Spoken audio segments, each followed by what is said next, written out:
자, 그 다음에 보충적 해석은, 자, 이것도 여러분들이 다 읽어볼 필요 없이 뭐가 중요하냐면, 이거 봐봐요. 제3자의 입장에서, 누가? 이거 판사의 입장에서, 판사의 입장에서 법률행위의 내용에서 당사자가 정하지 않은 사항에 대한 분쟁이 생기는 경우, 당사자가 정하지 않은 사항이 아까 공백이나 흠결 그런 게 생겼던 거라 그랬죠. 그랬을 때 당사자의 가정적 의상을 통해 이를 보충하는 해석 방법이다. 미친놈들아, 말을 이렇게 하면 어떡하냐. 누가 알아들으라고 말을 이딴 식으로 하냐. 아무리 법을 공부하다가 머리가 돌았지만. 그죠? 이걸 사람들이, 자, 이게 무슨 얘기냐면 봐봐요. 지금 아까 말씀드렸듯이 계약서를 쓸 때 어떤 내용들이 빠져 있단 말이에요. 그러면 이 보충적 해석이란 건 판사의 입장에서 만약에 얘네들이 이 내용을 지금 공백이나 흠결이 생겼는데 이 내용이 계약서에 지금은 없지만 판사가 봤을 때 만약에 얘네들이 계약할 때 요 계약서에다 요 내용을 썼을 때는 어떤 내용을 썼을까를 추리해내는 게 보충적 해석이래요. 판사 제3자 입장에서 당사자의 가정적 의사, 만약에 계약을 했을 때 이 내용을 썼으면 어떤 내용을 썼을까, 그거를 한 겁니다. 읽어보세요. 자, 그래서 가상적 의사를 확정하는 거래. 읽어봐도 뭐 진짜 여러분들 제정신 사람이 얘기한 게 아니니까 뭐 읽어도 별로 효과는 없어요. 자, 그 다음에 그래서 이거 봐봐요. 지금 보충적 해석에는 그래도 나올 만한 게 법률 행위의 성립이 인정되는 경우에만, 아까 말씀드렸죠? 얘네 둘, 요 의사와 표시, 얘네들은 뭐였습니까? 우리 그 자연적 해석과 규범적 해석은 얘네들은 지금 요 계약을 어느 쪽으로 해석을 해야 될까? 그건데 보충적 해석은 이미 계약이 성립해서 법률 행위가 성립한 다음에 모자른 거를 어떻게 채워주는 거예요. 그러니까 요거는 계약 성립 후라는 거. 요게 중요합니다. 이거는 지금 계약이 내용을 정확하게 밝혀야 돼. 지금 계약을 성립시키려면 지금 그런 단계고, 얘는 계약이 성립 후에, 요거. 자, 그러면 여기까지 봤어요. 그래서 결론을 내면 이거죠. 계약은 원칙이 뭐예요? 규범적 해석. 계약은 규범적 해석으로 하고, 나머지 상대방 없는 단독행위, 뭐 신분행위, 오표시 무해 원칙, 계약이지만 상대방이 알았을 때, 진위를 알았을 때, 그때는 자연적 해석으로 하고, 보충적 해석은 언제?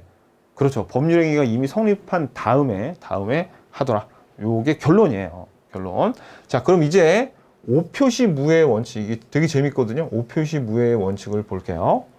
오표시 무해의 원칙은 이름만 어렵지 굉장히 쉽습니다. 이게 뭐냐면 오표시가 잘못된 표시는 무해, 해를 끼치지 않아. 뭐해? 진의에 해를 끼치지 않는다는 그런 원칙인데, 보세요. 예를 들어 이런 겁니다. 여기 갑이 X 토지를 갖고 있고 을이 이 X 토지를 사고 싶어 해. 왜냐면 여기 이 옥토에서 농사를 지으려고 하고 있거든요. 그래가지고 이 갑과 을이 이 X 토지에 대해서 서로 계약을 체결했어요.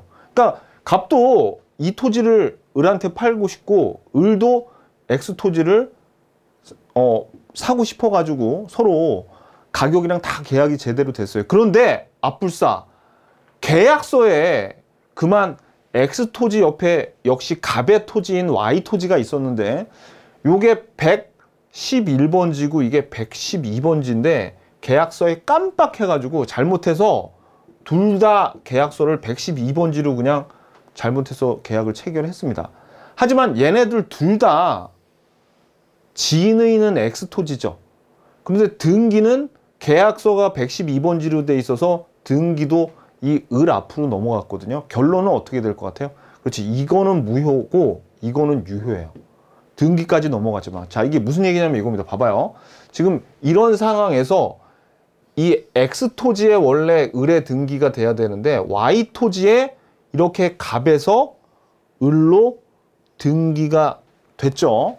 하지만 등기가 을 앞으로 됐다 하더라도 얘네들이 진짜로 계약이 서로 의사표시가 쌍방이 일치한 건 이 X 토지이기 때문에 X 토지가 유효고 Y 토지는 무효입니다. 따라서 이 등기도 무효가 되는 거예요. 그러면 이제 을은 어떻게 할 수 있냐면, 야, 너 등기를 나한테 잘못해줬네. 나한테 X토지 소유권 이전해줘라고 X토지에 대한 소유권 이전 등기 청구를 해서, 예를 들어서 이게 X토지의 등기라고 할 때 1번 소유권자가 갑으로 되어 있는 걸 2번 소유권 을앞으로 해달라고, 이게 X토지예요. 이렇게 해달라고 할 수 있어요.